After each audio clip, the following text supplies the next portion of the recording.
Halo, Assalamualaikum. Selamat malam semuanya. Suara saya kedengaran? Apakah suara saya terdengar dengan jelas? Oke. Suara saya terdengar dengan jelas? Oke, terima kasih kalau suaranya sudah terdengar dengan jelas ya. Oke, terima kasih atas kehadirannya pada malam hari ini. Kita bertemu kembali di kelas sosiologi untuk paket C Taiwan untuk yang kelas semester 4 ya. Mm-mm. Oke,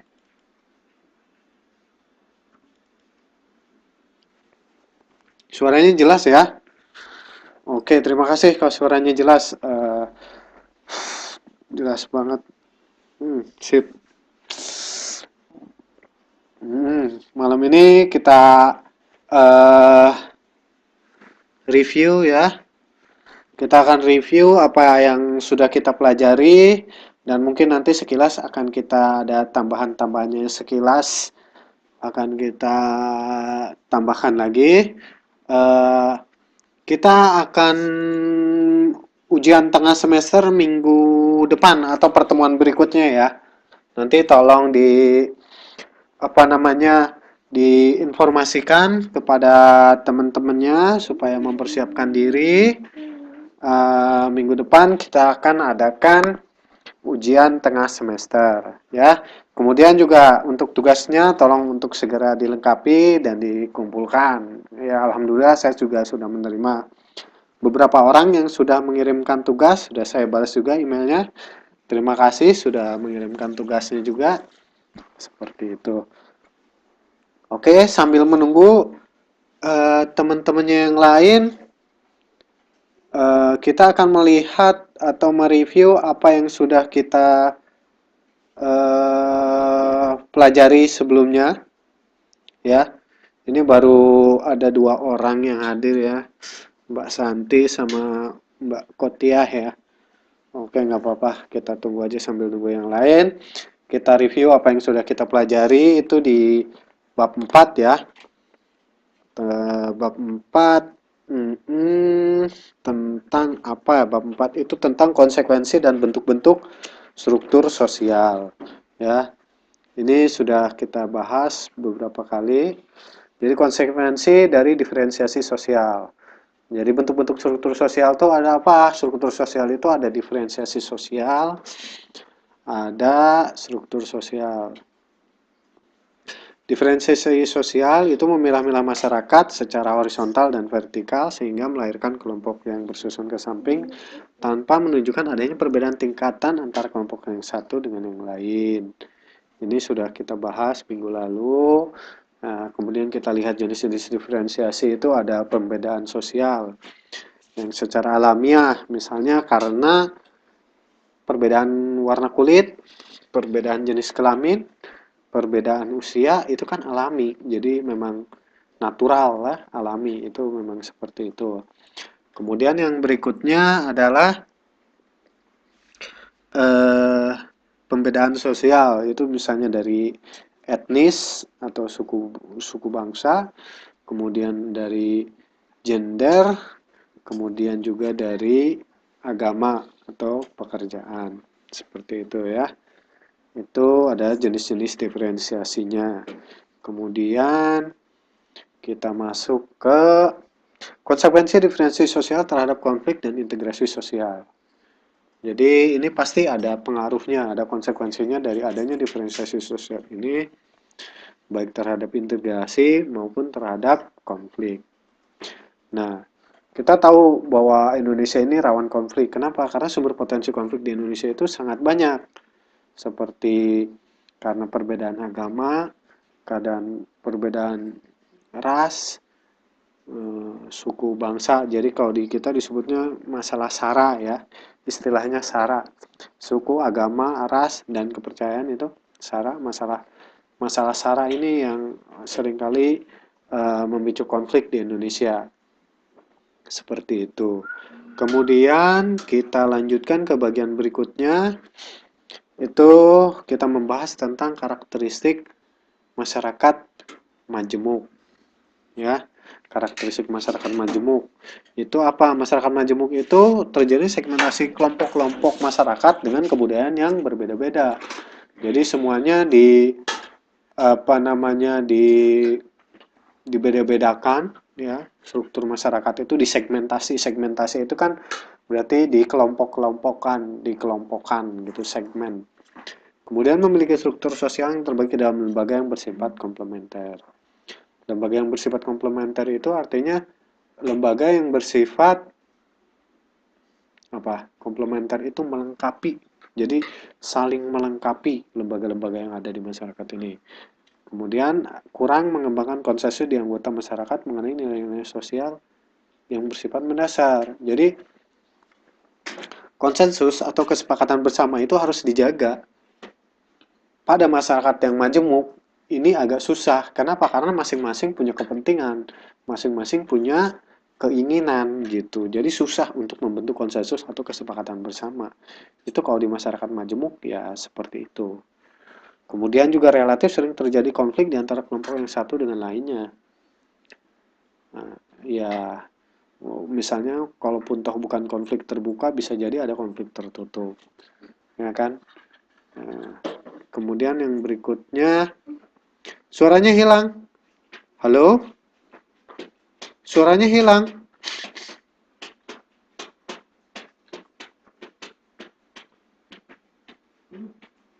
Oh, itu mungkin dari sinyal ya. Kalau dari kondisi saya sih sebenarnya nggak ada masalah. Oke, jadi karakteristik masyarakat majemuk ya. Oke, jadi karakteristik masyarakat majemuk terjadinya segmentasi ke dalam kelompok-kelompok dengan kebudayaan yang berbeda, memiliki struktur sosial yang terbagi ke dalam lembaga yang bersifat komplementer, kurang mengembangkan konsensus atau kesepakatan bersama di anggota masyarakat. Relatif sering terjadi konflik antara yang satu dengan yang lain, ya kan? Konfliknya itu bisa jadi konflik yang apa namanya, konflik terbuka maupun konflik yang tertutup seperti itu. Relatif integrasi sosial tumbuh di atas paksaan dan ketergantungan ekonomi. Adanya ketergantungan ekonomi sehingga dia mau melakukan integrasi atau berupa paksaan, misalnya oleh pemerintah seperti itu. Kemudian yang berikutnya itu adanya dominasi politik oleh suatu kelompok. Pasti dalam suatu masyarakat majemuk itu akan ada kelompok yang akan mendominasi. Ya, itu ada biasanya yang mendominasi itu adalah kelompok yang mayoritas. Ya, kelompok mayoritas biasanya dia akan mendominasi. Yang berikutnya kita lanjutkan lagi mengenai integrasi. Ini sudah disebutkan syarat integrasi oleh William Liddell ya. Sebagian besar masyarakat sepakat tentang batas teritori dari negara sebagai suatu kehidupan politik. Betul. Jadi kita mau integrasi, jadi ibaratnya integrasi Timur Timur ke Indonesia. Ini contoh aja tahun 76 ya. Integrasi Timur Timur ke Indonesia. Jadi sebagian besar masyarakat Timur Timur sepakat tentang batas-batas teritorial, mengakui bahwa Timur Timur adalah bagian dari Indonesia dengan membuat batas-batasnya bahwa inilah batas Timur Timur, inilah batas Indonesia. Nah, seperti itu. Nah, kemudian sebagian besar anggota masyarakat bersepakat mengenai struktur pemerintahan dan aturan-aturan serta proses politik sosial yang berlaku di seluruh masyarakat di seluruh wilayah negara tersebut. Jadi ini saya contohkan ketika Timur Timur melakukan integrasi ke Indonesia, maka Timur Timur mengakui Jakarta sebagai ibu kota negara, mengakui Undang-Undang Dasar 1945 sebagai dasar negara juga, seperti itu. Dan dia mengikuti proses-proses politik yang ada berlaku di Indonesia. Seperti waktu itu tahun 76 sampai itu masih cuma ada 3 partai saja di Indonesia misalnya. Ya, dia hanya mengikuti, oke, kita hanya menggunakan 3 partai, seperti itu. Ikuti pemilu 5 tahun sekali, oke, dia ikut pemilu 5 tahun sekali. Nah, itu adalah contoh-contoh proses politik dan sosial yang berlaku ketika mereka mau melakukan, mengakui berintegrasi dengan Indonesia. Nah, itu adalah contohnya, ya, contohnya proses integrasi itu sendiri ya, yang menurut William Liddell ini bisa kita pelajari lagi. Kemudian kekuatan yang relevan dan fungsional dalam proses integrasi itu ada homogenitas kelompok, besar kecil kelompok, perpindahan fisik, efektivitas dan efisiensi komunikasi. Jadi ini berpengaruh dalam proses integrasi.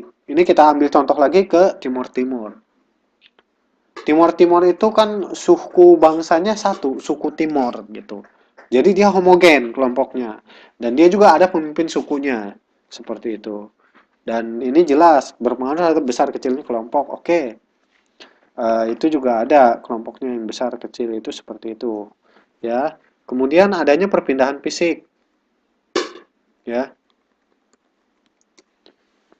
Adanya perpindahan fisik. Jadi untuk proses integrasi misalnya harus pindah posisi, ya harus berpindahlah ya, pindah posisi. Itu namanya perpindahan fisik. Kemudian yang berikutnya adanya efektivitas dan efisiensi komunikasi. Jadi untuk melakukan integrasi itu penting adanya komunikasi. Jadi komunikasi yang efektif dan efisien. Jadi kalau komunikasinya tidak efektif dan efisien, mungkin proses integrasinya tidak akan berjalan dengan tertib dan lancar. Kemudian yang berikutnya adalah tahap integrasi sosial.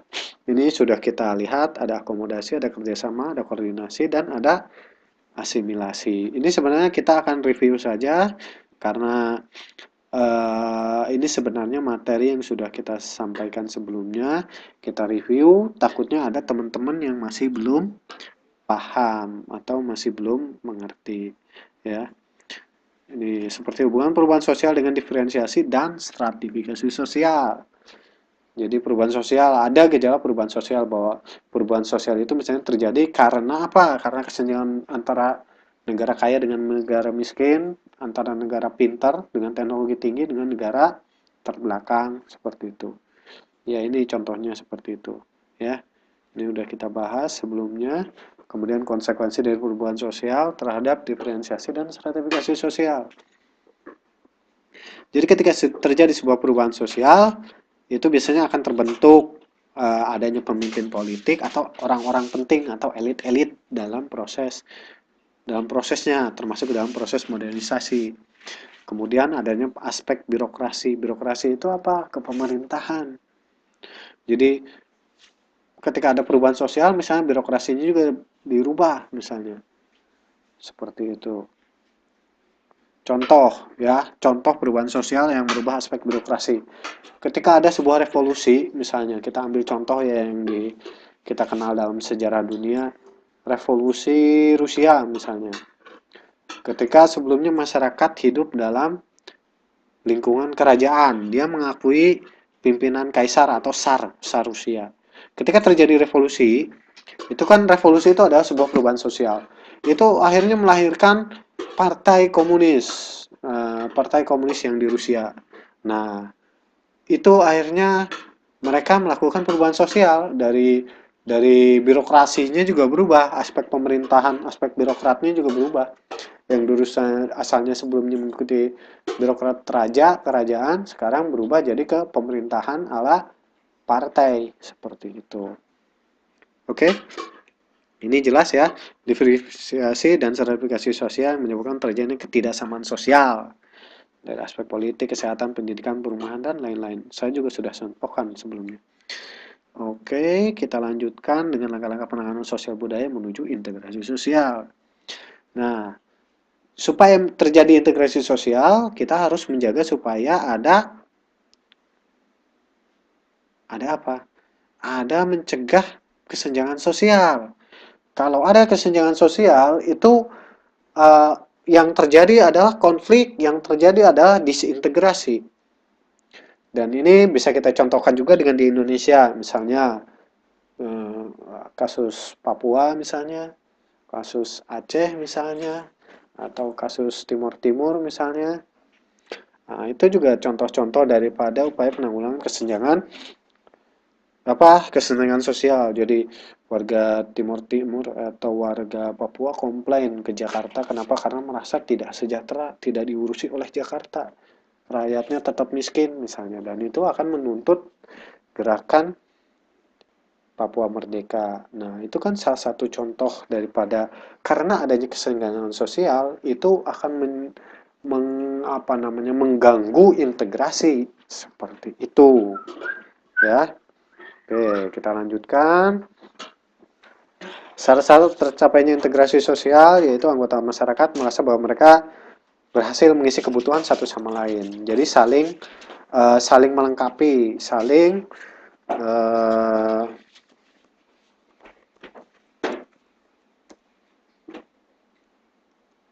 ya, saling melengkapi ya, anggota masyarakat yang ada saling mengisi kebutuhan satu sama lain. Itu pasti akan mendukung terjadinya integrasi sosial.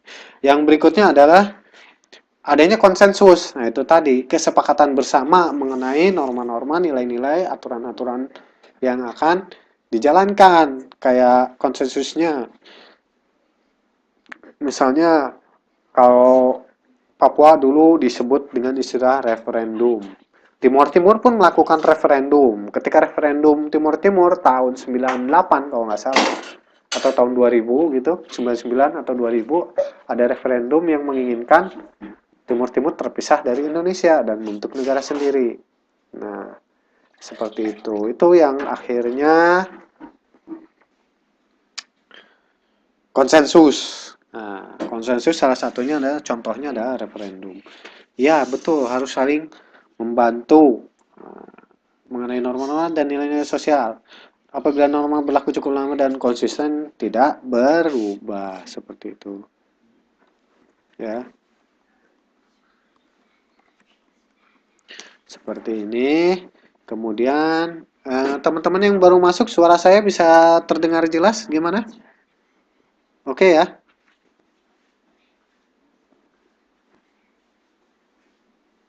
Oke, suaranya jelas. Oke, terima kasih.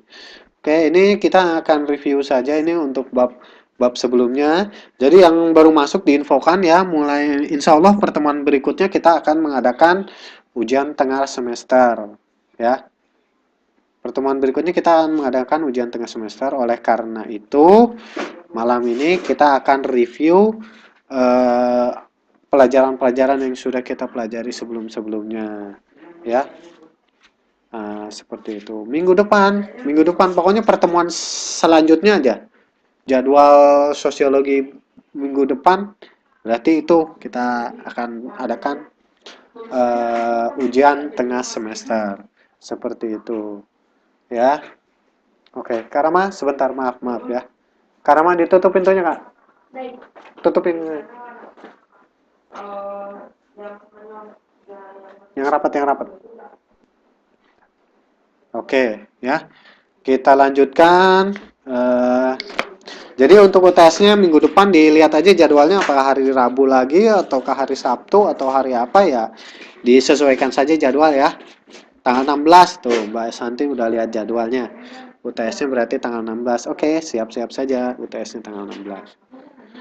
Oke. Ini selesai deh. Ini review kita untuk bab 4 ya. Langkah-langkah menuju integrasi sosial. Nah, sekarang kita review ke bab 5 ya. Oke, sampai sini dulu. Ada pertanyaan atau tidak? Silakan. Kalau ada pertanyaan, boleh ditulis. Atau ada yang ingin didiskusikan juga boleh, silakan. Dari materi bab 4 tentang konsekuensi bentuk-bentuk struktur sosial. Silakan kalau ada yang ingin bertanya.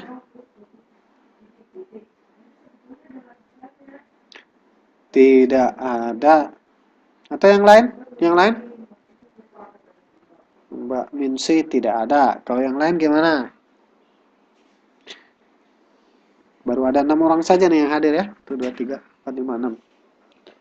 Nah, teman-teman yang lain belum pada masuk ya. Hmm?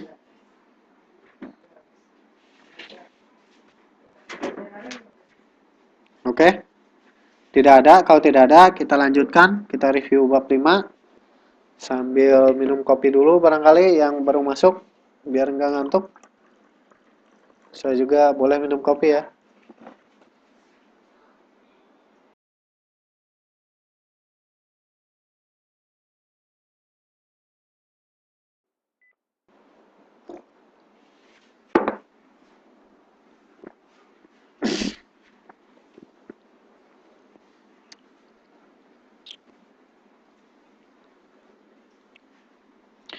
Oke, itu tadi kita review bab 4 ya. Bab 4 tentang konsekuensi dan bentuk-bentuk struktur sosial. Sekarang kita lanjut lagi, kita review ke bab 5 ya.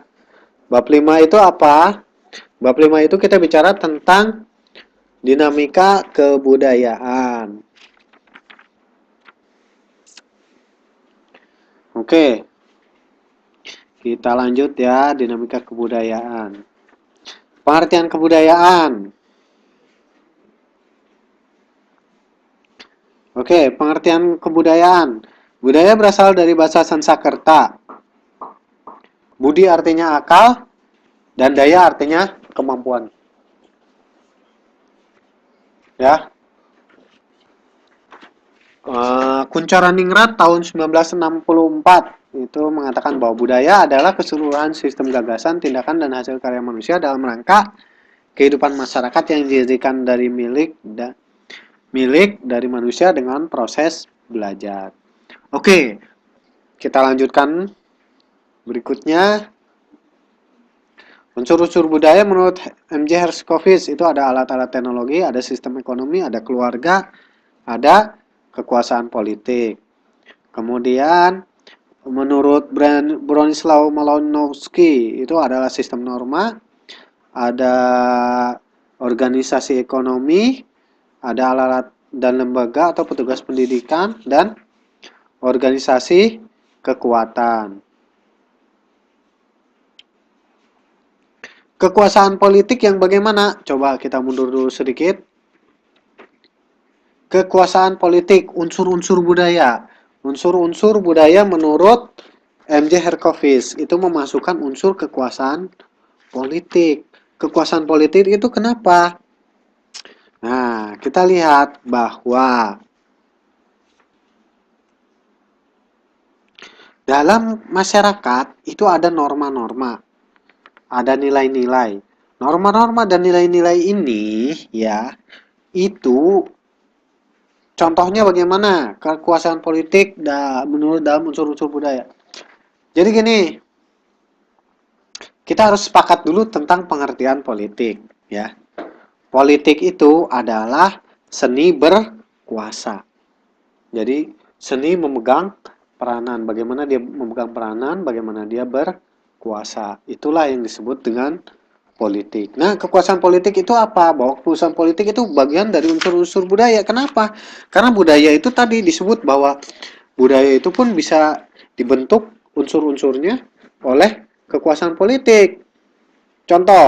Contohnya ya, contoh kekuasaan politik. Zaman Bung Karno, kalau ingat ya, ya boleh dilihatlah sejarah ya kalau ingat. Zaman Bung Karno itu tahun 60-an. Tahun 60-an, pertengahan 65 sampai 70-an itu di Inggris itu ada yang terkenal nama grup musik The Beatles, ya. The Beatles. Kalau tahu namanya The Beatles mungkin ingat ya. Pasti tahu lah yang John Lennon lagunya Imagine, ya itu kan. Nah, itu adalah alat kebudayaan. Ada kebudayaan orang Inggris ya. Ada The Beatles itu. Nah, zaman Bung Karno itu punya kekuasaan politik. Punya kekuasaan politik. Zaman Bung Karno itu ribut dengan Inggris dan Amerika. Kita ada istilahnya konfrontasi dengan Malaysia, waktu itu Indonesia. Dan segala hal yang berkaitan dengan Amerika dan Inggris itu dihindari. Nah, kekuasaan politik oleh Bung Karno waktu itu adalah melarang anak muda Indonesia itu bermain musik yang seperti The Beatles. Contohnya itu kasusnya terjadi pada Kus Plus. Di Indonesia itu Kus Plus. Ya kan? Kus Plus itu mencoba ngikutin The Beatles, akhirnya nggak tahu gimana, akhirnya semua personil band itu Kus Plus itu ditangkap masuk ke penjara. Itu unsur budaya, kekuasaan politik mempengaruhi kebudayaan. Gitu. Kekuasaan politik mempengaruhi kebudayaan. Itu contohnya bahwa kekuasaan politik itu mempengaruhi unsur-unsur budaya, bahwa budaya The Beatles misalnya tidak bisa berkembang karena kekuasaan politik melarang. Seperti itu, misalnya. Itu adalah contohnya. Gimana tadi yang nanya? Jelas? Jadi itu bahwa kekuasaan politik itu contohnya seperti itu. Jadi dia mempengaruhi kebudayaan melalui politik. Sama seperti di Jawa juga raja-raja begitu kan ya? Di Jawa itu misalnya di keraton, namanya keraton-keraton itu kebudayaannya, unsur budayanya kan kuat. Dan namanya raja berarti punya kekuasaan politik kan? Raja itu kalau punya ada acara pasti ngundang penari-penari, ada tari gambyong, ada tari apa itu namanya kalau ada upacara-upacara acara-acara di keraton misalnya ada tari gambyong dulu baru acara ada apa seperti itu. Itu kan contoh bagaimana eh, kekuasaan politik mempengaruhi menjadi unsur-unsur budaya seperti itu. Oke, oke, jelas ya. Oke, silahkan. Ada lagi yang mau bertanya? Jelas. Oke. Oke ya, jelas ya. Jadi ini MJ Hershkovich menyatakan unsur-unsur budaya itu ada alat-alat teknologi, ada sistem ekonomi, ada keluarga, dan ada kekuasaan politik.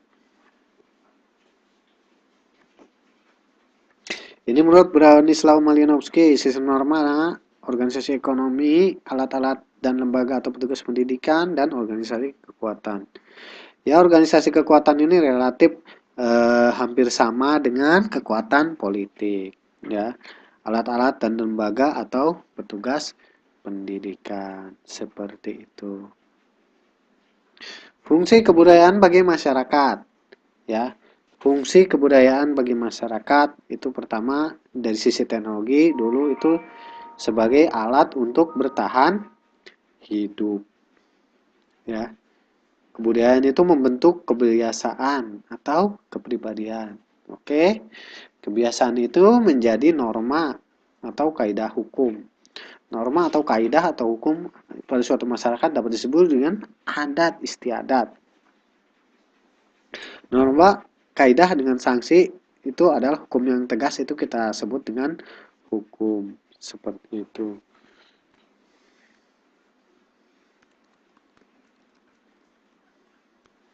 Ya, seperti itu. Oke, sampai sini ada pertanyaan?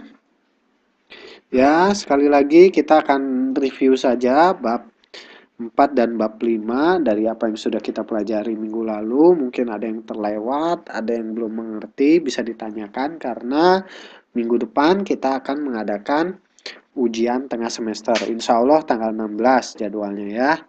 Jadi tolong dipersiapkan sebaik-baiknya, dibaca modulnya, kesempatan sekarang untuk kita diskusi kalau ada hal yang kurang jelas. Ya,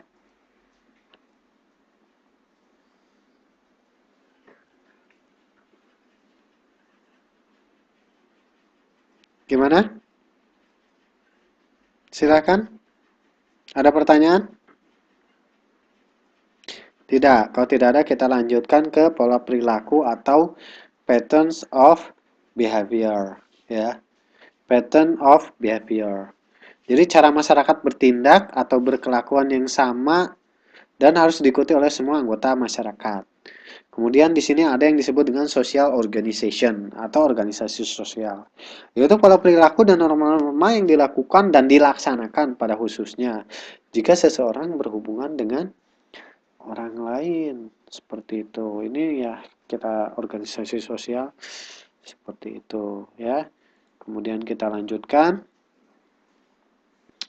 Kemudian ada suatu garis pokok tentang perilaku atau blueprint for behavior yang menetapkan peraturan-peraturan mengenai apa yang harus dilakukan, apa yang seharusnya dilakukan, dan apa yang dilarang, dan aturan-aturan lain sebagainya. Itulah yang disebut manusia juga. Tuh ya kan. Oke, kemudian kita lanjutkan. Unsur-unsur normatif bagian dari kebudayaan. Di sini kita melihat unsur-unsur yang menyangkut penilaian atau evaluational element, unsur-unsur yang berhubungan dengan apa yang seharusnya seperti bagaimana orang harus berlaku atau prescriptive element, kemudian unsur-unsur yang menyangkut kepercayaan atau cognitive element. Ya, ini bisa kita lihat di buku kan, ada di halaman berapa ya, sebentar.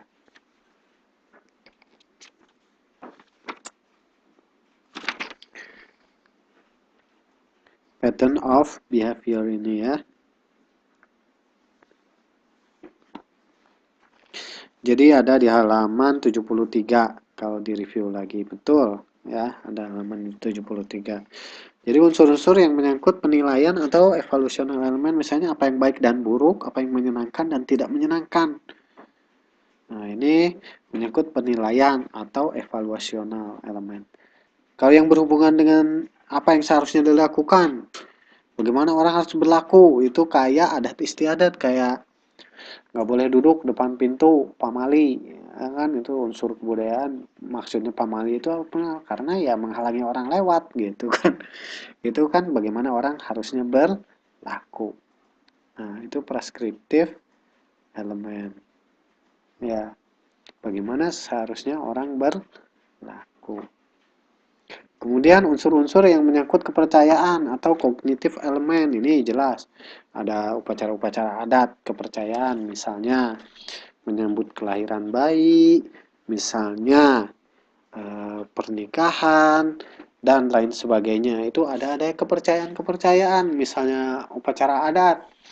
Kalau di adat Jawa atau adat Sunda menikah itu kan ada adat-adatnya. Kalau pakai upacara adat kan macam-macam.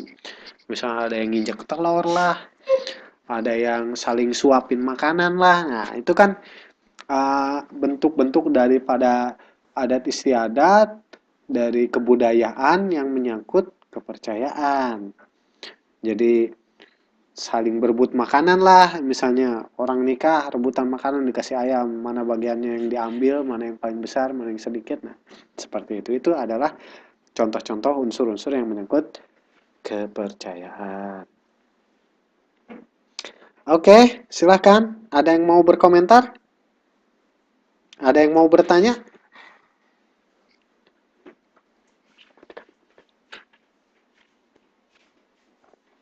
Silahkan yang mau bertanya. Tidak ada pertanyaan?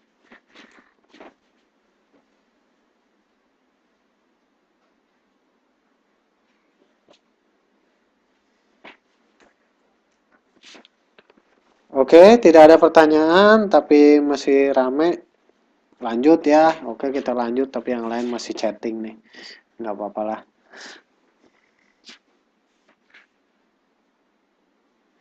Kalau pas bulan Ramadan mengadakan selamatan, itu masuk dalam kebudayaan, betul. Ya, itu bagian dari kepercayaan. Ya, bagian dari kepercayaan itu bisa kita lihat di poin nomor 4 ini ya, unsur-unsur yang kepercayaan. Misalnya apa? Misalnya syukuran di hari-hari terakhir Ramadan, atau orang bilang selikuran, likuran ya. Nah, itu kan udah masuk hari-hari akhir Ramadan, biasanya suka kirim-kirim makanan gitu kan. Nah, itu betul, itu bagian dari kepercayaan dan bagian dari kebudayaan, ya. Kaidah-kaidah kebudayaan berarti peraturan tentang tingkah laku atau tindakan yang harus dilakukan dalam suatu keadaan tertentu. Gitu. Berlakunya kaidah dalam suatu kelompok manusia tergantung pada kekuatan kaidah tersebut, sebagai petunjuk tentang bagaimana seseorang harus berlaku. Artinya sampai berapa jauh kaidah-kaidah tersebut diterima oleh anggota kelompok sebagai petunjuk perilaku yang pantas. Tugasku salah nggak Pak itu tentang kebudayaan? Waduh, saya belum cek. Saya belum cek. Ini kan tugasnya kan minta saya kirim email. Saya kasih deadline itu sampai dengan 29 Maret ya. Kalau teman-teman di sini masih merasa bahwa tugasnya masih kurang bagus, boleh direvisi sampai terakhir deadline 29 Maret. Kalau misalnya udah ngirim tapi wah, kayaknya saya salah Pak, kok kayaknya saya kurang beres Pak, oh, kok saya kurang puas Pak, mau saya perbaiki, ya boleh Jadi di sini kan ada dua tugasnya nih ya. Jadi kita menjelaskan, menyebutkan, jelaskan unsur-unsur kebudayaan. Ada yang belum mengerjakan. Oh, udah dibahas. Oke, sip. Udah dibahas. Oke, sip. Iya, udah dibales. Tapi saya belum sempat baca isinya. Saya cuma balas saja. Oh ya, emailnya sudah masuk. Hanya nanti belum saya koreksi, belum saya cek juga. Ya. Oke, gimana unsur-unsur kebudayaan ya? Ada tadi, ada unsur-unsur tadi yang kekuasaan politik apa itu semua kan bisa dilihat nantilah dibaca di buku. Oh, oh belum dibalas ya? Iya, sabarlah, saya juga belum buka email lagi. Nanti saya kalau udah buka pasti saya balas. Belum sempat nih, hari ini juga sibuk. Uh,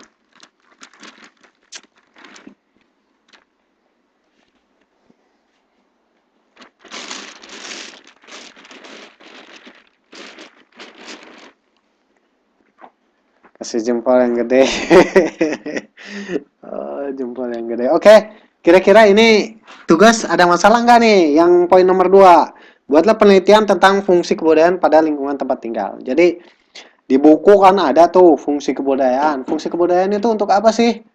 Ah, coba fungsi kebudayaan itu apa? Kalau sudah tahu, sudah mengerti fungsinya, sudah mengenal fungsi dari kebudayaan ini, maka eh, setelah mengenal dari fungsi kebudayaan ini, maka dilakukanlah penelitiannya tentang lingkungannya, misalnya apakah di Indonesia kah, ataukah di Taiwan kah.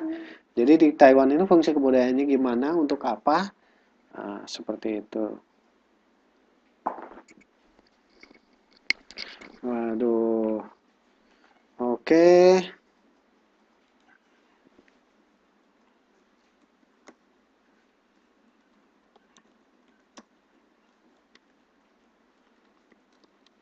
Syukur ya bisa masuk, loadingnya lama. Iyalah, kalau yang penting untuk di Wizik ini teman-teman ya, di Wizik ini pertama komputernya harus ada flash, kemudian yang kedua harus ada Java.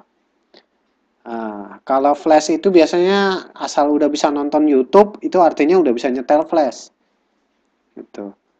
Yang berikutnya mungkin yang jadi masalah, pakai apa, pakai handphone atau pakai laptop, ini pertanyaannya.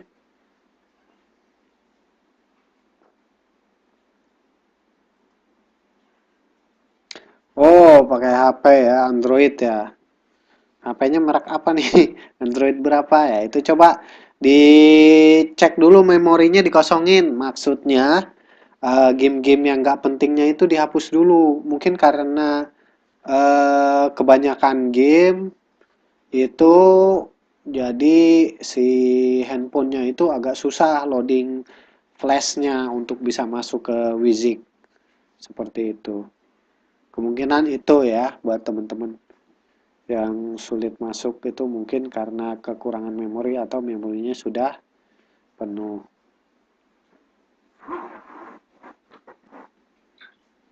Laptop susah download, jadi nggak bisa buka mikrofon kalau lagi pelajaran. Oh iya, iya. Jadi kalau nggak bisa buka mikrofon, pakai chatting aja ya. Ya, saya opening lewat chatting aja supaya lebih enak ya.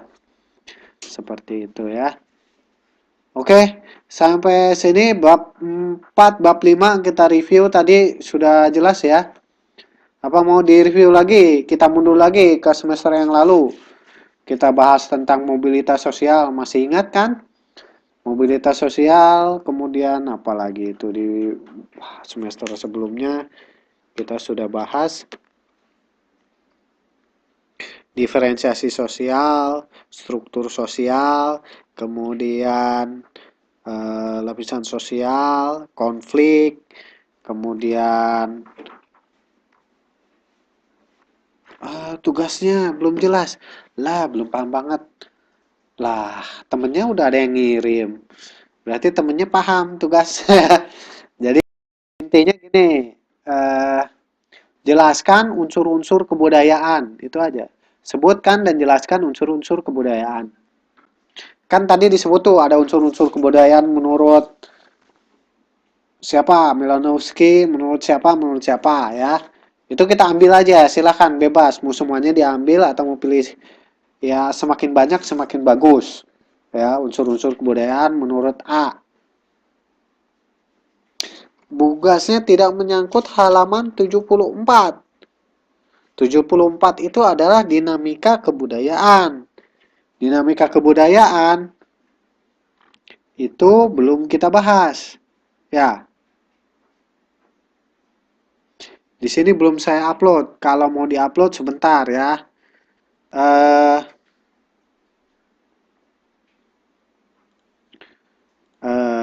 sebentar biar enak juga kita diskusi. Jadi kita review aja semuanya.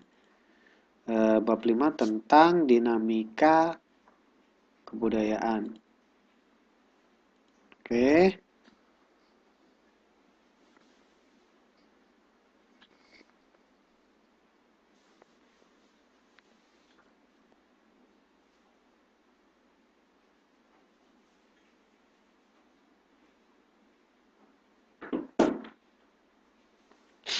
Oke, saya sudah kirim. Oke, sip, udah kirim. Tugasnya halaman 74. 74 itu dinamika kebudayaan. Coba kita lihat, dinamika kebudayaan ini bagian terakhirnya sampai dengan apa ini? Oh ya, inovasi ya. Sampai inovasi. Jadi sampai sini.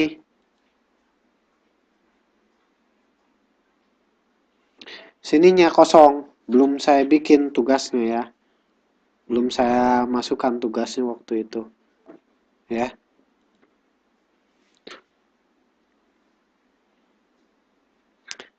Ya, akulturasi dan asimilasi itu. Kenapa? Memang betul di sini kita lihat di sini nih dinamika kebudayaan. Oke, kita review lagi ya. Dinamika kebudayaan. Saya lupa nih. Sebenarnya enggak kok. Itu belum masuk ke sini, belum sampai ke sini karena kita baru tugas yang itu baru sampai babnya sebelum ke dinamika kebudayaan. Jadi baru kita bicara tentang apa? Tentang kebudayaan, unsur-unsur budaya, ya. Jadi tentang unsur-unsur budaya. Jadi kita belum bicara tentang dinamika kebudayaan seperti ini.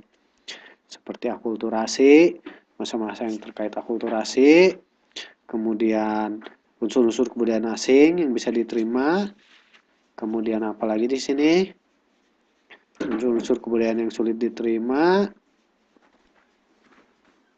ya.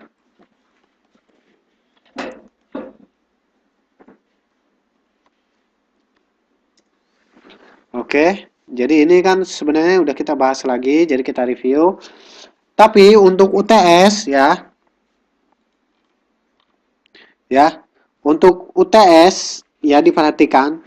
Untuk UTS kita akan mulai dari bab 4 sampai pertengahan bab 5 mungkin. Sampai bab 5 lah mungkin kita sepakati saja sampai dinamika kebudayaan ya. Iya, bab 4. Iya, sampai sini, sampai dinamika kebudayaan. Bab 4 dan bab 5 ya.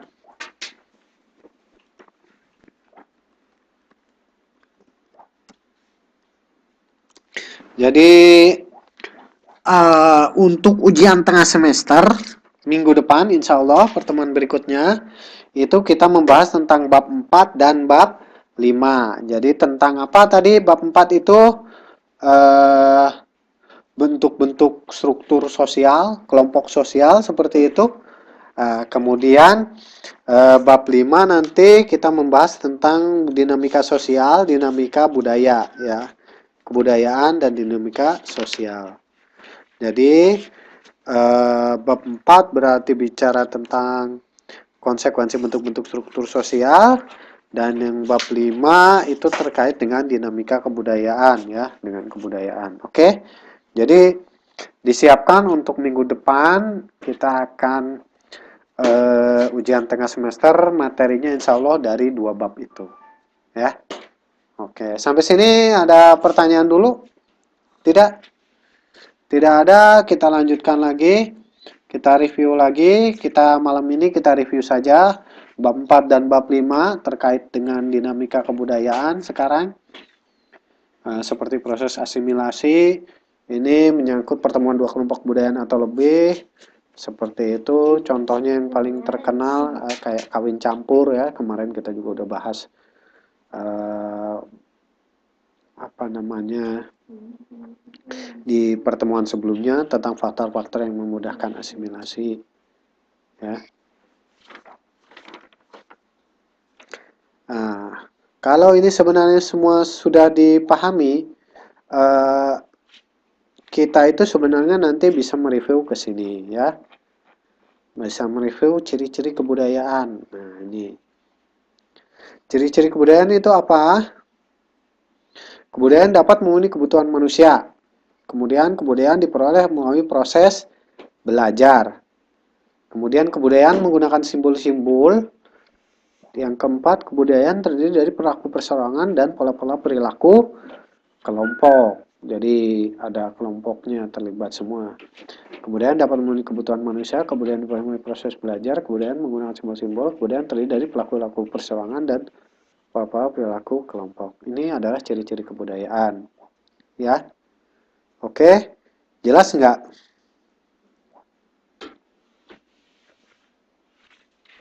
Oke ya, kita lanjutkan. Nah, jadi di sini dalam kebudayaan ini ada yang disebut dengan istilah superkultur. Nah, itu budaya yang berlaku untuk seluruh masyarakat dalam satuan wilayah yang luas. Ini disebut superkultur. Miring ya?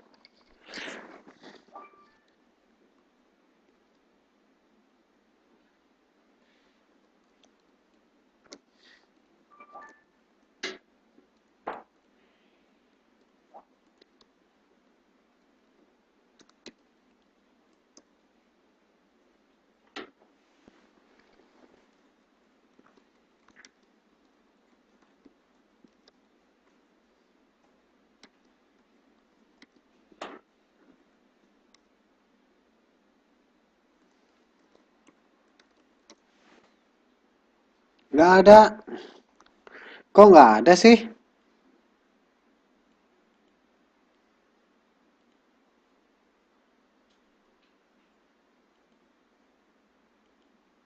Oke, sudah belum? Sip. Oke, sip. Oke.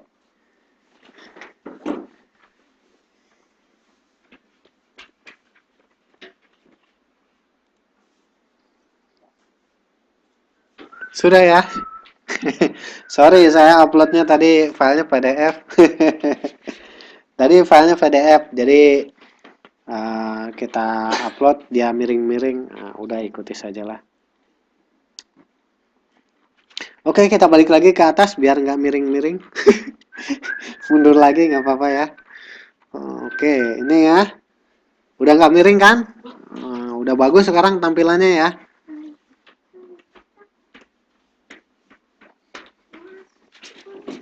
Oke, sip. Udah ya. Oke, sekarang ciri kebudayaan.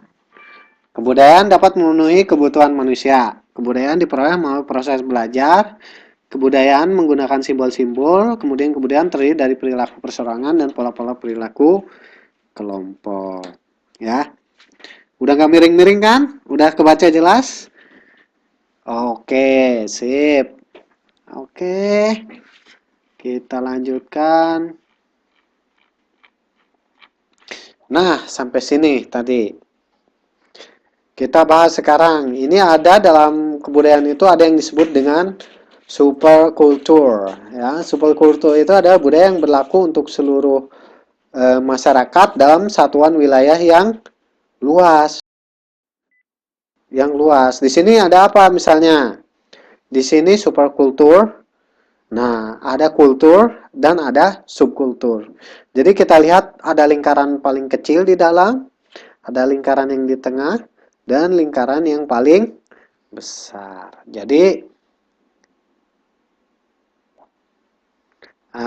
ini tadi, inilah yang disebut dengan superkultur. Ini bagian-bagian dari kebudayaan. Kebudayaan itu ada subkulturnya.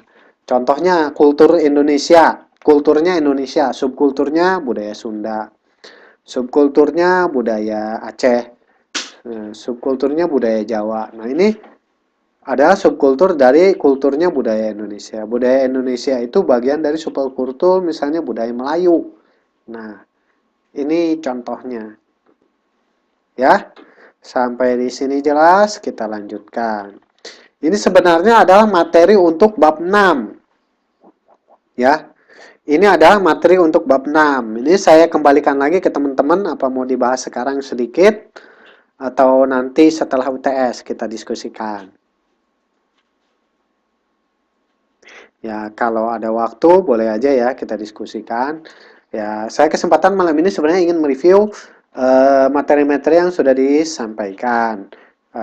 Barangkali saya mengajarnya terlalu cepat atau teman-teman ada yang kurang jelas, ada yang belum mengerti atau apa, boleh kita diskusikan. Jadi ini juga saya sudah siapkan PPT-nya untuk bab 6 ya. Kehidupan masyarakat multikultural. Ya, seperti itu. Nih, di sini ada dua. Kita harus tahu dulu masyarakat multikultural Indonesia adalah masyarakat yang berdasarkan pada ideologi multikulturalisme Bhinneka Tunggal Ika. Yang multikultural yang melandasi corak struktur masyarakat Indonesia pada tingkat nasional dan lokal. Oh iya, dinamika kebudayaan belum. Masih mau dibahas ke dinamika kebudayaan. Oke, baiklah. Kita review dinamika kebudayaan halaman 74.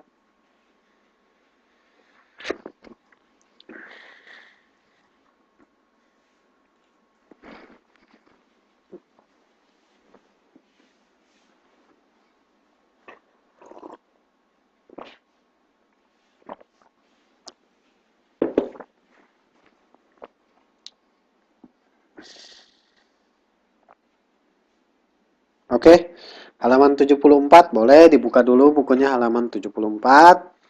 Kita bicara tentang dinamika kebudayaan. Jadi dinamika kebudayaan sesungguhnya adalah dinamika manusia yang hidup di dalam masyarakat yang menjadi wadah kebudayaan. Dinamika terjadi karena adanya hubungan antar manusia dan antar kelompok manusia di masyarakat. Maaf Pak, ngebahasnya sampai mana ya? Tadi ditinggal. Waduh, ya nggak kemana-mana sih. Kita bahasnya masih bab 5, dibuka lagi aja ke halaman 74 karena kita nge-review saja. Ya, review dari materi-materi yang sudah dipelajari selama 1 bulan terakhir kurang lebih selama kelas online ini sudah berjalan dari mulai bab 4 dan bab 5. Bab 5 itu kita sekarang lagi bahas tentang dinamika kebudayaan. Oke.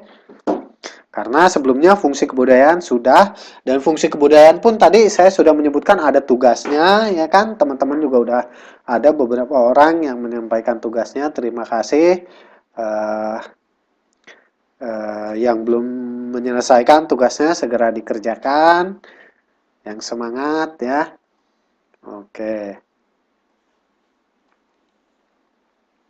Dinamika unsur budaya itu ada macam-macam proses dalam dinamika unsur budaya itu. Kita harus mengetahui dulu proses-proses yang terjadi dalam dinamika kebudayaan itu sendiri. Proses dinamika kebudayaan itu, nggak tahu benar, nggak tahu salah. Yang penting sudah dikerjakan ya. Nanti saya akan review lah. Ya, saya nggak akan kasih komentar benar atau enggak ya. Itu yang penting teman-teman pahami dulu maksud soalnya itu apa kan. Tadi saya udah jelaskan. buatlah penelitian tentang fungsi kebudayaan. Fungsi kebudayaan kalau di Indonesia gimana, kalau di Taiwan gimana misalnya. Nah, itu dilengkapi dengan data-data, dengan namanya penelitian itu harus dilengkapi dengan data-data. Misalnya dari koran atau dari berita internet bisa di-capture, dikumpulkan. Ibaratnya kalau zaman saya dulu itu bentuknya adalah clipping, ya, namanya clipping. Clipping. Nah, itu. Kalau zaman dulu bikinnya tugas clipping, kalau sekarang udah tugasnya capture aja, screenshot, disimpan di PowerPoint, PPT, ya. Nah, seperti itu. Fungsi kebudayaan sama dengan manfaatnya enggak? Manfaat kebudayaan ya beda lah, beda fungsi dan manfaat. Tapi manfaat itu bagian dari fungsi. Manfaat itu bagian dari fungsi. Berbeda ya, ya beda. Fungsi kebudayaan berbeda dengan manfaat. Kalau fungsi itu lebih lengkap, kalau manfaatnya ya cuma hasil outputnya saja. Kalau fungsinya kan dia bisa proses. Kalau fungsi kebudayaan itu bisa berupa proses, bisa berupa hasil atau output. Lah kalau manfaat itu biasanya hanya melihat ke outputnya saja, tidak melihat prosesnya saja. Nah, begitu ya. Oke, jadi akulturasi. Akulturasi itu jika suatu kelompok manusia dengan suatu kebudayaan tertentu dihadapkan pada unsur-unsur suatu kebudayaan asing yang berbeda. Sedemikian rupa sehingga unsur-unsur kebudayaan asing itu lambat laun diterima dan diolah dalam kebudayaan itu sendiri tanpa menyebabkan hilangnya kepribadian kebudayaan itu sendiri. Contohnya, akulturasi itu adalah orang Indonesia yang tinggal di Taiwan. Lama-lama kebudayaan Taiwan dia lakukan tanpa melupakan kebudayaan Indonesianya. Nah, itu contoh daripada akulturasi. Ya. Oh iya, nanti oke lah, nanti untuk mungkin dalam suatu waktu bisa kita bahas ya. Dalam satu kesempatan mungkin di pertemuan-pertemuan berikutnya tugasnya ini nanti kita diskusikan. Kita diskusikan ya apakah sudah benar atau belum, ataukah sudah pas atau belum, nanti kita diskusikan sama-sama aja ya. Jadi biar teman-teman juga sama-sama yang sudah mengerjakan tugas kan biar sama-sama memberi masukan dan sama-sama memperbaiki seperti itu. Nanti ada waktu kita bahas saja bersama-sama ya. Ya, setuju nggak nih? Kalau setuju nanti mungkin setelah UTS lah kita agendakan mungkin sekitar setengah jam atau 1 jam, setengah jam atau 1 jam pada saat online kita diskusikan tugas-tugas yang saya berikan ya. Oke, kalau gitu kita lanjutkan. Itu tadi dinamika unsur budaya yang pertama tadi adalah akulturasi.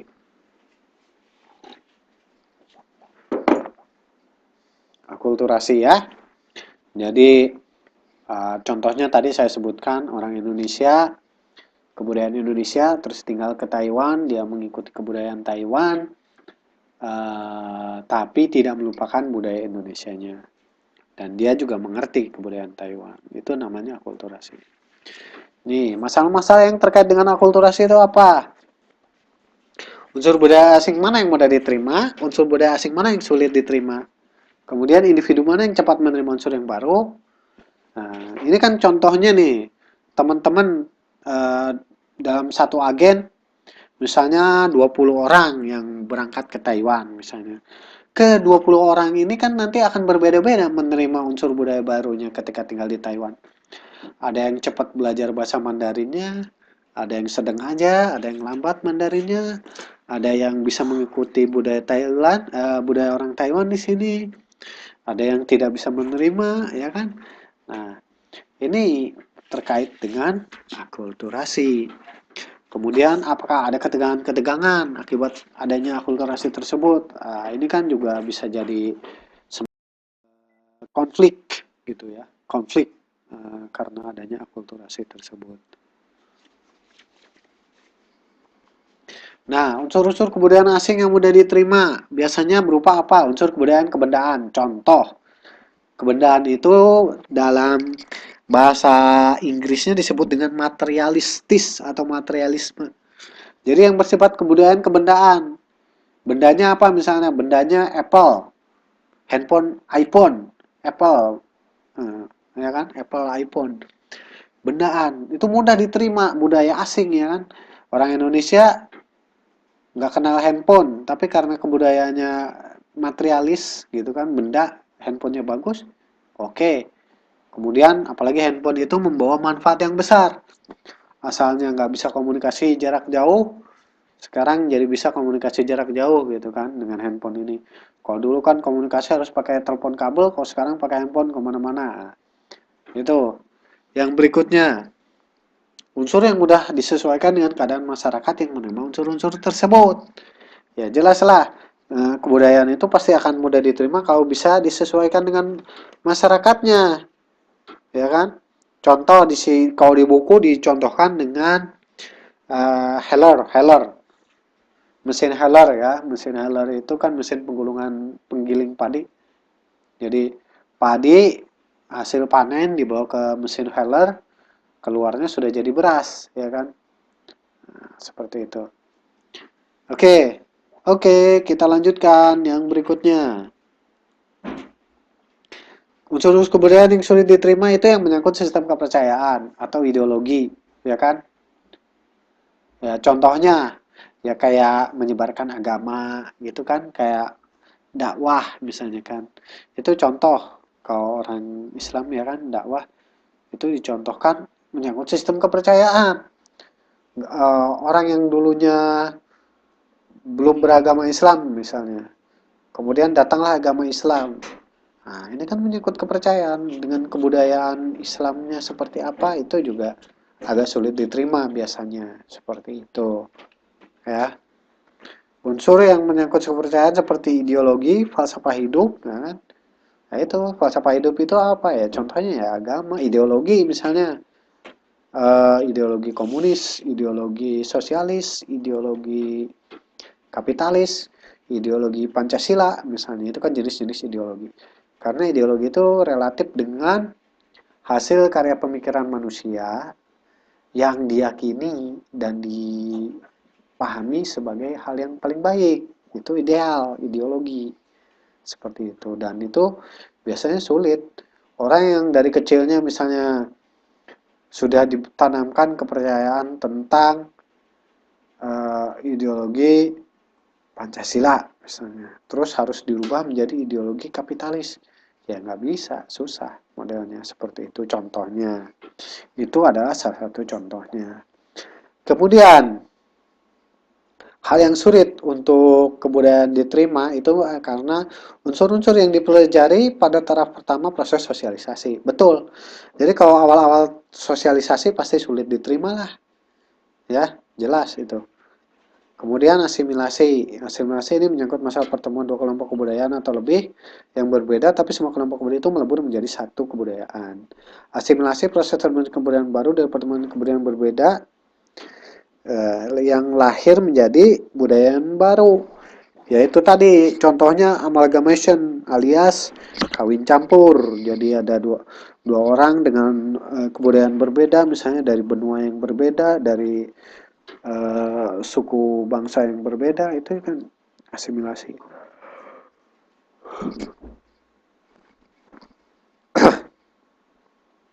Faktor yang memudahkan asimilasi itu toleransi, ya. Yang berikutnya adanya kesamaan dalam bidang ekonomi. Yang berikutnya faktor adanya simpati terhadap kebudayaan lain. Kemudian di sini disebut faktor perkawinan campuran, ya. Itu bisa dilihat di halaman 76, ya. Halaman 76. Ya. Sampai sini kita lanjutkan ke bab berikutnya yaitu tentang enkulturasi. Enkulturasi itu apa? yaitu disebut juga pembudayaan, yaitu suatu proses pembelajaran dan penyesuaian alam pikiran serta sikap seseorang atas adat istiadat, sistem norma, dan peraturan-peraturan yang hidup dalam kebudayaan. Oke, sampai sini kita lanjutkan ke bagian berikutnya, yaitu inovasi. Inovasi merupakan suatu proses pengenalan ide atau objek yang baru dalam suatu kebudayaan. Bentuk inovasi itu ada dua. Yang pertama dimulai dengan discovery atau proses membuat sesuatu menjadi diketahui, atau berbagi ekstensi suatu aspek kenyataan. Jadi yang pertama dari inovasi itu adalah discovery. Jika discovery ini sudah diterima oleh budaya kebudayaan, diterima oleh suatu masyarakat, maka discovery ini berubah menjadi invention atau penemuan, ya. Itulah yang disebut dengan inovasi. Inovasi itu bisa bersifat discovery dan invention. Dan ini halaman terakhir adalah untuk tugas, tapi saya belum isi tugasnya, ya, nggak apa-apalah. Nanti karena kita sudah mau UTS, kita UTS saja dulu. Nah, contohnya apa nih, Mbak Ayu nanya apa nih? Contoh apa, Mbak? Bisa diulang pertanyaannya. Contoh daripada enkulturasi. Oke, kita mundur sedikit. Enkulturasi, nah,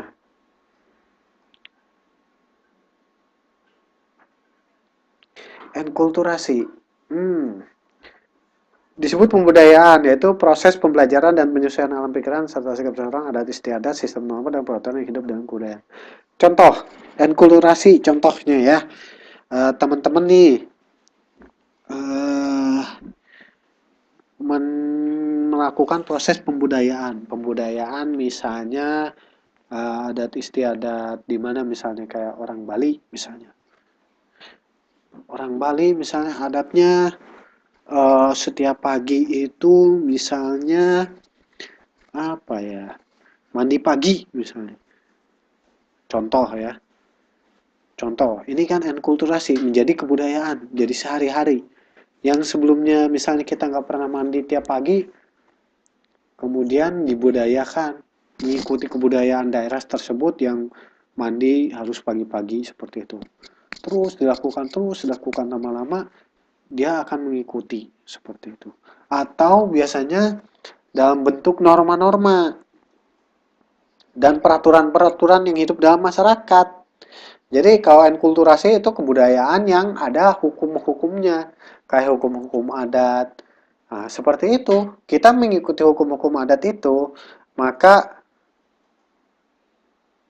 tuh kayak orang Bali sembahyang pakai dupa dan bunga selalu ada ditaruh di gang depan rumah, ya kan?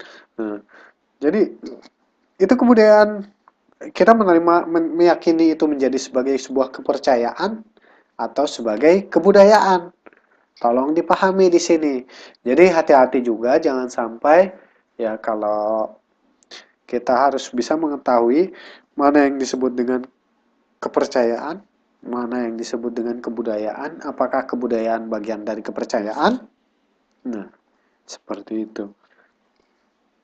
Yaitu proses enkulturasi, yaitu tadi kebudayaan daerah tertentu, adat istiadat daerah tertentu yang kita asalnya, kita ibaratnya adalah orang pendatang, dengan mengikuti, menjalankan adat istiadat, hukum, peraturan di daerah tersebut, setiap saat, setiap waktu, lama-lama akhirnya kita mengakui. Itulah yang disebut dengan proses enkulturasi.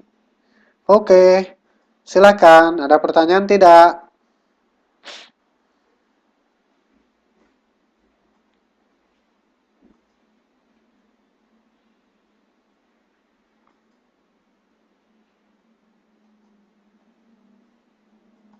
Oke, ada pertanyaan tidak?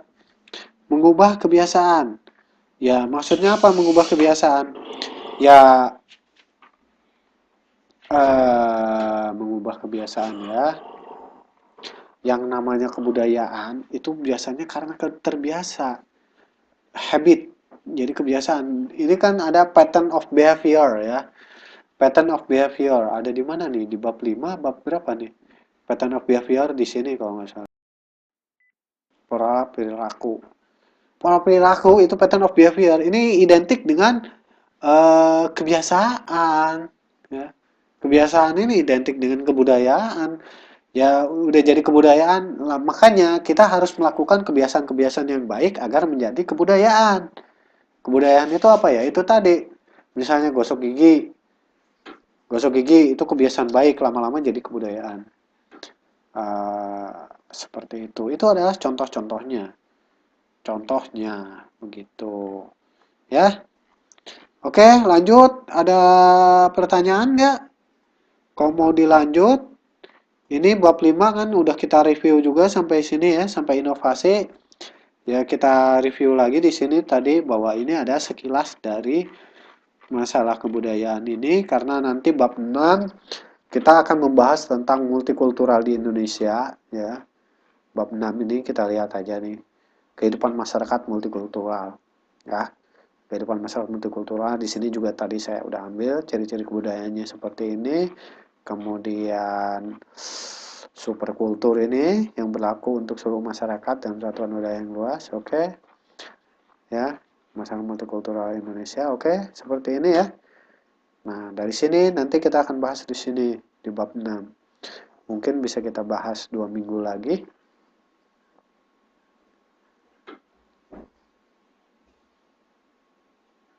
Ya, sampai sini ada pertanyaan nggak? Kalau nggak, ya kita ada waktu 15 menit bisa kita diskusi ada yang kurang jelas atau tidak. Sebelum kita membahas ke bab 6. Karena bab 6 mungkin nanti kita agendakan saja bab 6 ini di pertemuan 2 minggu depan setelah UTS ya. Tapi kalau teman-teman mau lanjut bab 6, ya boleh kita manfaatkan waktu. Kalau enggak juga ya boleh kita break dulu 5 menit. Bikin kopi boleh, minum dulu boleh.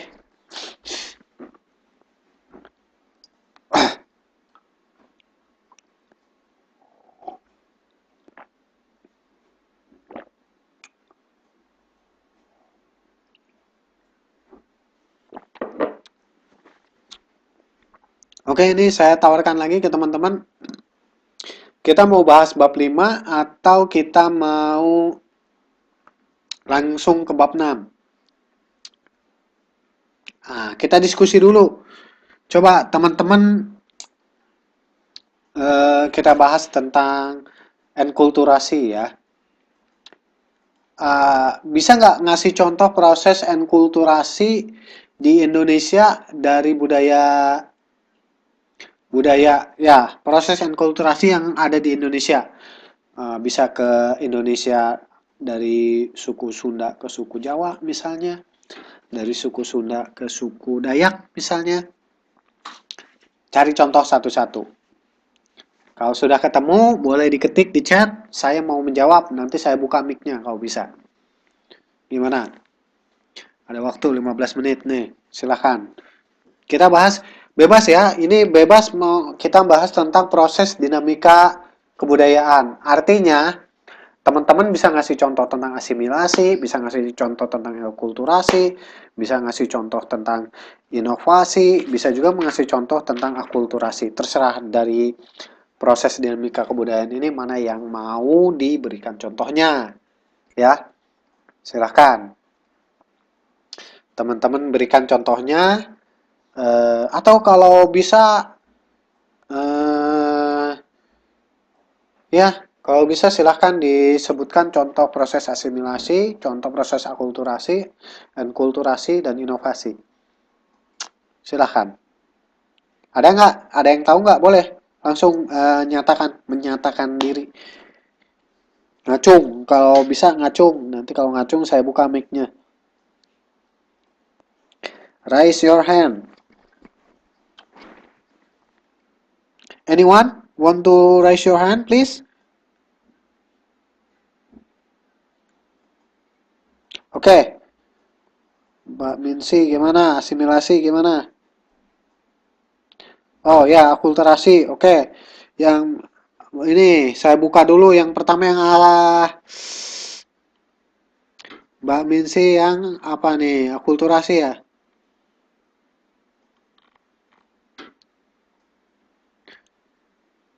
Oh, Mbak Ayu juga raise hand. Oke.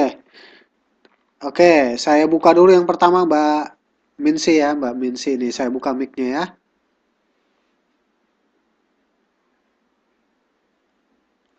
Oke, silakan udah saya buka. Udah saya buka mic-nya, coba dites. Pakai headset nggak Mbak?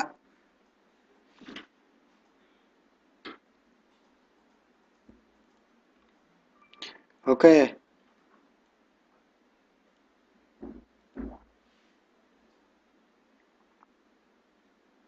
Oke, yang kedua juga udah saya buka. Silakan dicek mic-nya bisa kebuka nggak ya?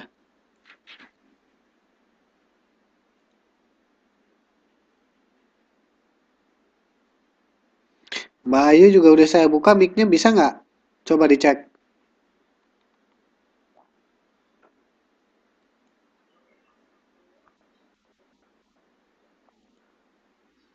Ya, halo, silakan. Halo, iya Mbak Ayu nih. Siapa yang mau bicara dulu?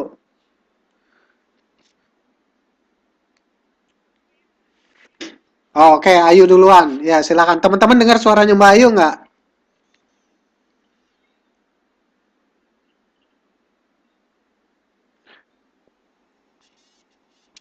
Oh, iya, yang kedua boleh. Siapa nih Mbak Eka ya? Toxbull.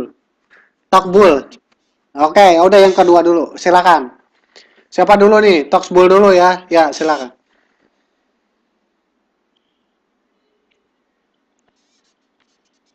Oh iya, boleh. Silakan. Contoh akulturasi.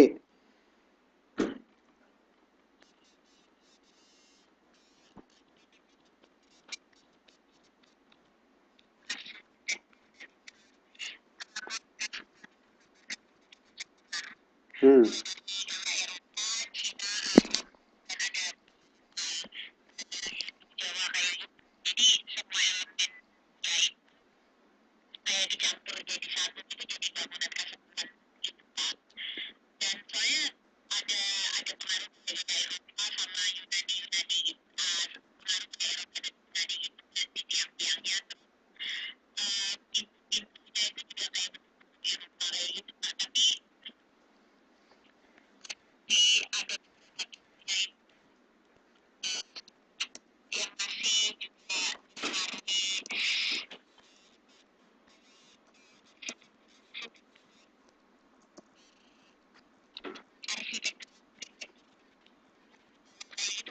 Oke, oke. Jadi itu berarti contoh akulturasinya adalah terkait dengan eh, Keraton Cirebon ya.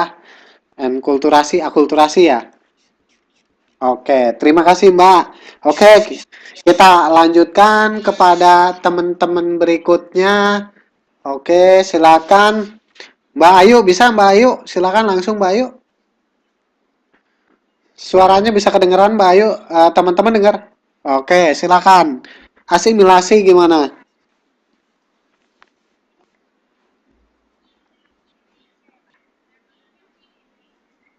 Ya, bebas, bebas. Bebas, bebas. Asimilasinya bebas. Ini teman-temannya dengar nggak?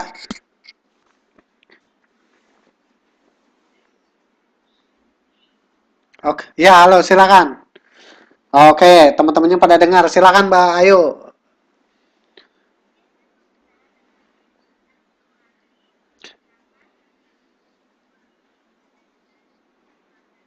Nah, nah, iya.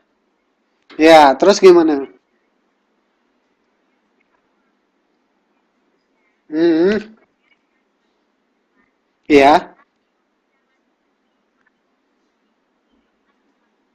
Oh ya.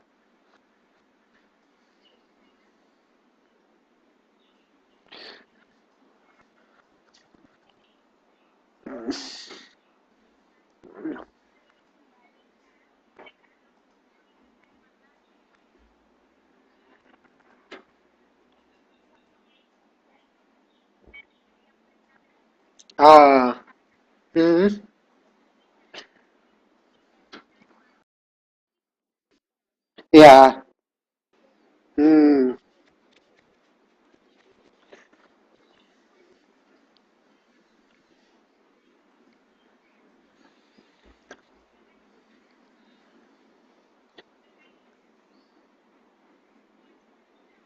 Ah, ya. Oke deh. Oke lah, oke. Terima kasih. Terima kasih Mbak Ayu. Kita udah mendengar jawabannya. Jadi proses asimilasi ternyata kalau pengantin asingnya apa namanya eh, pihak lakinya dari Taiwan biasanya ikut jadi mualaf ya karena ke Indonesia gitu. Tapi ketika balik lagi ke sini itu eh balik lagi ke sebelumnya ya begitu. Nah, itu contoh pengantin asing, contoh daripada asimilasi. Ini Mbak Minsi saya buka mic-nya, tapi kok nggak bisa. Mbak Minsi pakai perangkat apa ya?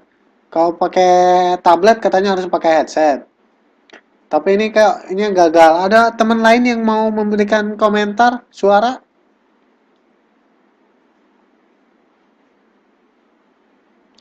Oh, Apeng. Ini Mbak Minsi saya gagal ini buka mic-nya ya. Jadi nggak bisa. Sekarang Mbak Apeng Kotiah ya. Oke, ini saya buka juga. Saya buka sekarang. Kok jadi pada nggak bisa kebuka? Nah, itu bisa ya, Mbak Kotiah. Oke, silakan.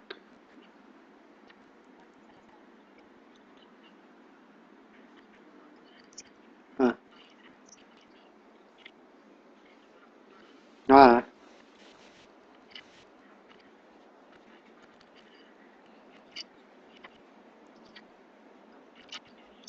iya. Oke, jadi contohnya ada di Borobudur eh, eh, perpanduan gitu.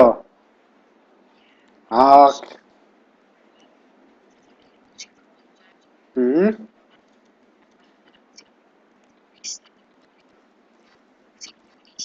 hmm, oke, betul. Oke. Oke, terima kasih juga atas jawabannya. Oke, sekarang saya buka mic-nya Mbak Minsi. Mbak Minsi, saya buka. Kok muter-muter lagi nih Mbak ya? Sebentar, coba ditunggu ya. Soalnya yang lain juga tadi muter-muter tapi nggak lama terus berhasil gitu ya. Dia bisa terbuka mic-nya, nah, teman-teman lain juga bisa mendengar suaranya. Nah, ini saya buka kok dari tadi muter-muter, Anda belum beruntung betul nih. Pakai laptop ya, udah pakai laptop tapi masih nggak bisa juga. Ya nggak tahu nih, saya masalahnya di mana. Anda belum beruntung. Oh, gitu. Udah dibuka. Oh, ditutup dulu Mbak, biar saya yang buka dari sini Mbak. Pantesan muter-muter terus. Ditutup dulu Mbak. Kalau udah buka, mestinya ngomong saya bisa dengar suaranya Mbak.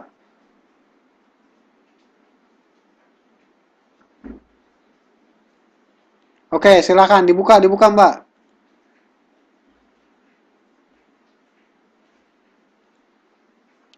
Oke, nih sekarang saya buka, coba.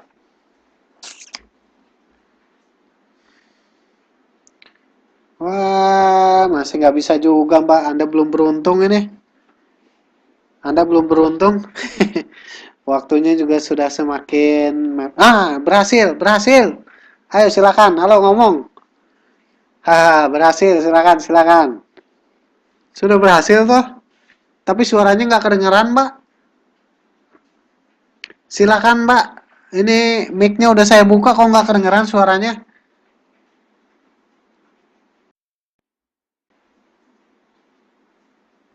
Oh, nggak kedengeran tuh dia bilang. Temennya nggak denger kok. Mic-nya udah dibuka belum?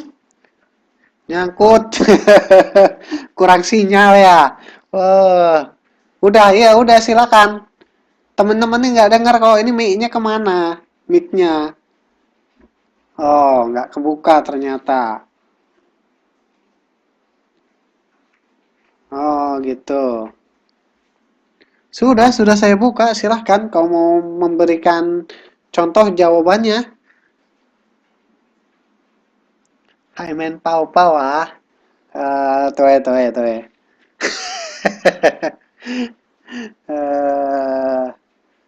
Pukei ya, Pukei ya. Ah, Pukei, Pukei. Belum, suaranya belum kedengeran. Belum, saya nggak dengar, nggak tahu temennya yang lain tuh. Belum juga kok. Padahal mic-nya udah saya buka kok. Ah, kasihan deh. Udahlah, kalau begitu, mungkin di kesempatan berikutnya aja ya. Minggu depan, insya Allah UTS, mungkin setelah UTS lah, ya. Setelah UTS nanti mungkin kalau UTS-nya 1 jam, setengah jamnya kita bisa diskusikan tugas. Nanti boleh mic-nya dites juga bisa atau enggak ya. Oke, begitu saja. Ini waktunya juga sudah semakin malam, semakin mepet. Terima kasih atas kehadirannya.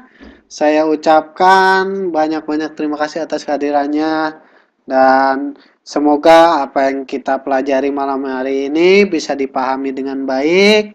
Kalau ada kesalahan-kesalahan dan kekurangan-kekurangan, saya mohon maaf yang sebesar-besarnya. Terutama yang belum beruntung hari ini mic-nya belum hidup. Ya, bukan kesalahan saya sudah berusaha. Yang berikutnya juga sekali lagi saya mohon maaf apabila selama pengajaran ini ada kesalahan dan kekhilafan. Semoga ilmunya bermanfaat, berkah buat semuanya. Semuanya tambah pintar, semuanya bisa beraktivitas sesuai dengan ilmu yang semakin kita pelajari. Itu saja yang bisa saya sampaikan. Terima kasih sekali lagi. Uh, Selamat malam, Wan An.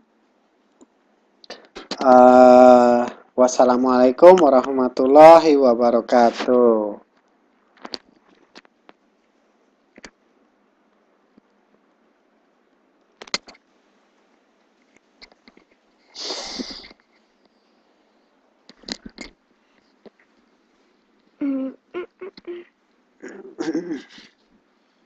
Aku nggak ada suara. Nggak ada, udah. Udah selesai kelas. Udah yuk.